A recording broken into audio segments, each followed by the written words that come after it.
The Interplanetary Galactical Federation. Carmichael and Christian brought us to a really weird place. They said we gotta stop to jerk it.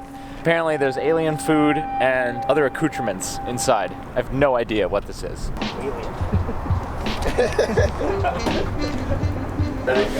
They're building a UFO hotel.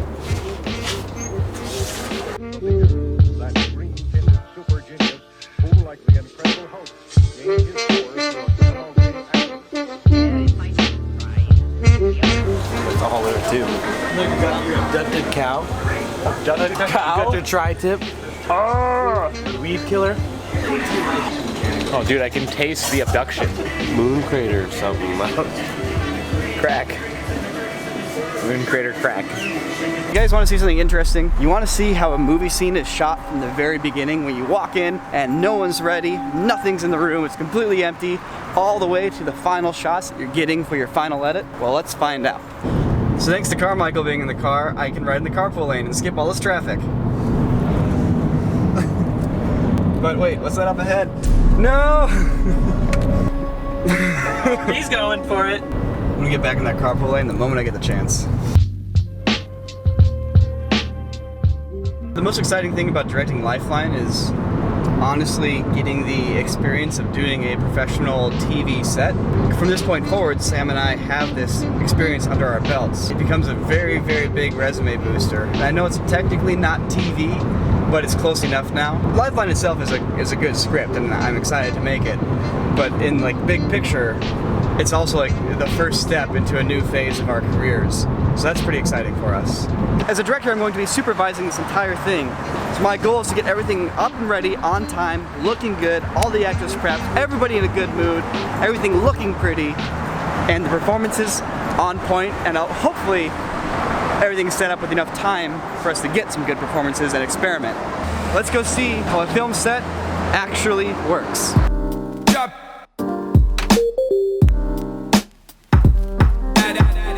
How you doing? Good, man. Starting the day? Starting the day. Yeah, we're trying to match the lighting from what we shot last week. The actors come in, we watch the blocking, and then I start thinking of specific shots, what's gonna make the most sense for the story.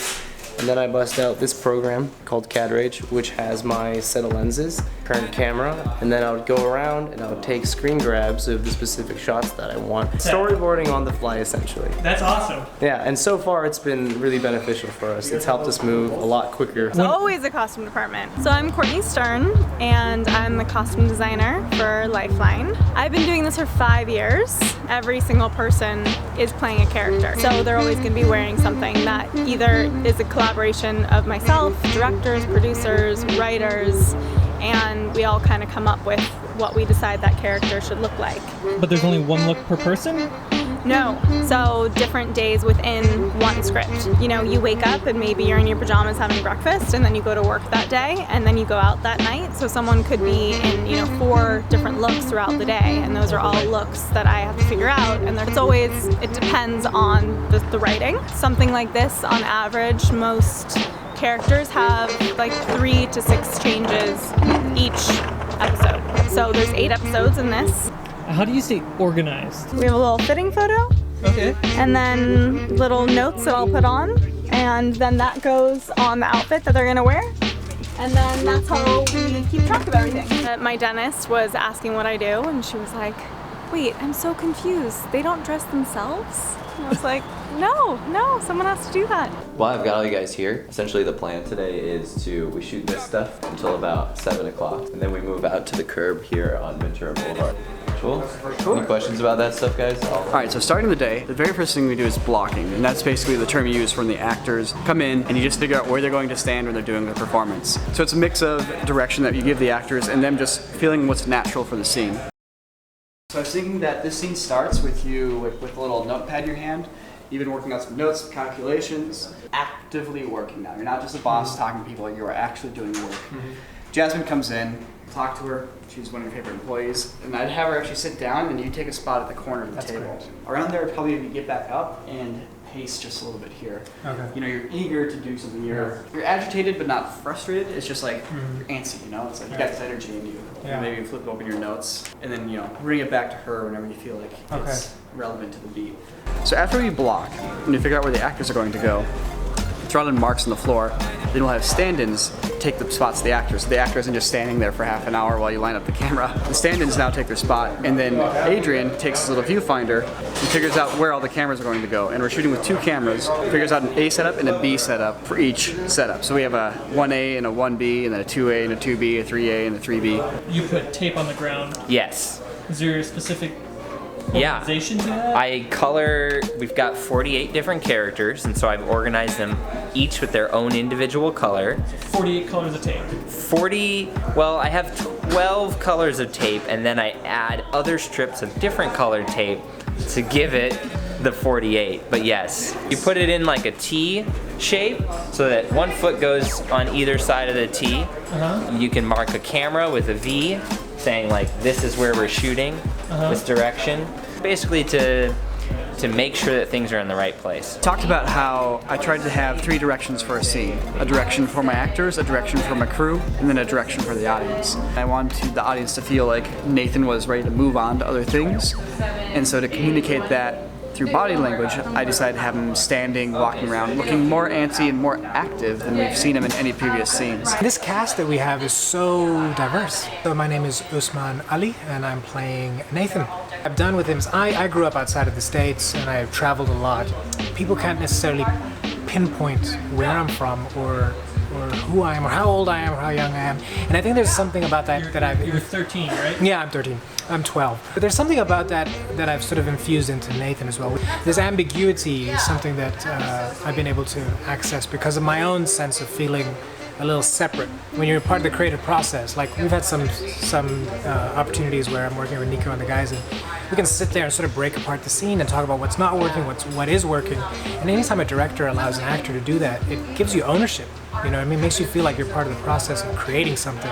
I'll tell you something. A lot of times, actors who are of my ethnicity, we don't necessarily get the opportunity to play characters that don't have anything to do with our ethnicity. Do you know what I mean? Yeah. So often they're like, oh, we need this brown guy to play this role. And I'm like, this is a character that could be any ethnicity. And those roles are not open to us very often. It's slowly happening more and more. So when I was offered the opportunity to play this role, that was just a guy named Nathan who we don't know what he's about. He lives in this world. They never bring up his ethnicity.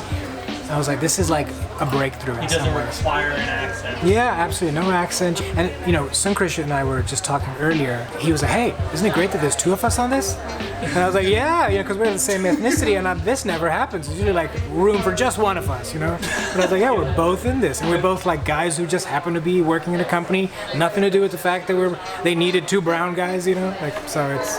You want to do a movement here? I feel like movement would be great. Sure. And then when he walks in, do you want to cover his entrance? Are you looking to cover his entrance? Okay. Yeah, so we could do that in a separate setup if we really have to. Yeah, I'm just trying to think how. Yeah. I mean, the beat I'm looking for at the door, Adrian, is just him kind of like poking me, being like. So once he figures that out, then lighting knows where they're going to light. Camera crew knows where we're going to put the camera. We're going to lay down some dolly track and some movement. The crew goes to work building all of that. So why don't we just Alright, do a little let's run it run from the top, see guys. what feels natural. Here we go. Ready and action on rehearsal. I don't have a personal situation. My loyalty is to you and this company. Let me know when you're set, Chris. I'll close When up. you hold the arrow, give it like a real solid like 2 beats before you flip it over. Yeah. The whole way on this rehearsal. So The idea is it's like he's gonna be excited about this. Yeah. Yeah. ready and action. Nathan? And Cool. Good work, guys. Sure. Let's just make that, if we can. Changing the past is more complicated, a lot more complicated than changing the future. How's the scene coming? It's good. We covered all of Jay's stuff. We started filming the scene maybe half an hour ago. So this is about as fast as things move. It's now we're flipping the room around to look in the other direction and cover Nathan. Camera team's just moving all the gear. Lighting team's gonna adjust lighting just a little bit. And we'll jump right back in. You're upgrading, what camera is this one? This is the A camera. The A camera? Yeah. I think all angles are important, but you set up your A camera first. Whatever the main action is going to be directed and composed for the A camera. The B camera will usually jump in and get a close-up or additional coverage. Jose, can you dim down like 10% on that Astro? Yeah. That looks way better. Cool, I think we're good. Okay, here we go, guys. First scene in wrestle.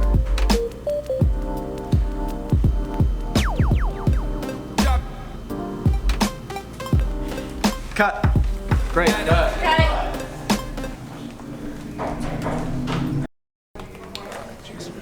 Dude, you got the most exciting job right now. Yeah, can't feel my leg. Today we dive into film noir and show you how you can get a stylized look like this without a green screen. And I get naked. No. Maybe. Click on the screen.